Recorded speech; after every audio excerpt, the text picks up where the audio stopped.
আসসালামু আলাইকুম রহমতুল্লাহ। প্রিয় দর্শক, আবু মুসা রাদিয়াল্লাহু তাআলা আনহু থেকে বর্ণিত, নবী করিম সাল্লাল্লাহু আলাইহি সাল্লাম বলেছেন, আল্লাহ তাআলা আমাকে যে হিদায়াত ও ইলম দিয়ে পাঠিয়েছেন তার দৃষ্টান্ত হলো জমিনের উপর পতিত প্রবল বর্ষণের ন্যায়। কোনো কোনো ভূমি থাকে উর্বর, যা সে পানি শুষে নিয়ে প্রচুর পরিমাণে ঘাসপাতা এবং সবুজ তরুলতা উৎপাদন করে, আর কোনো কোনো ভূমি থাকে কঠিন, যা পানি আটকে রাখে।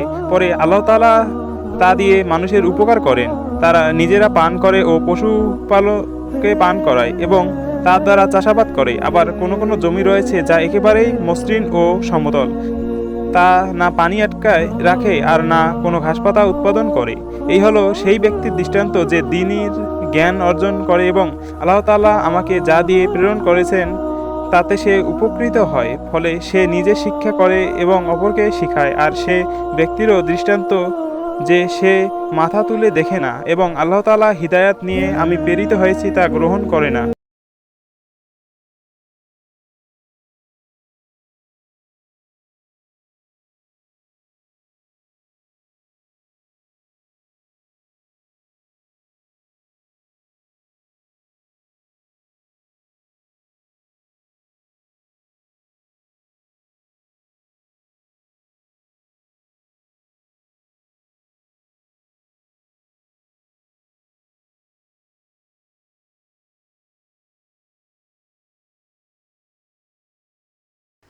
আবু আবদুল্লাহ বুখারী রহমতুল্লাহ আলাই বলেন, ইসহাক রহমতুল্লাহ আলাই আবু উসামা রহমতুল্লাহ আলাই থেকে বর্ণনা করেছেন, তিনি এর স্থলে আটকিয়ে রাখে ব্যবহার করেছেন।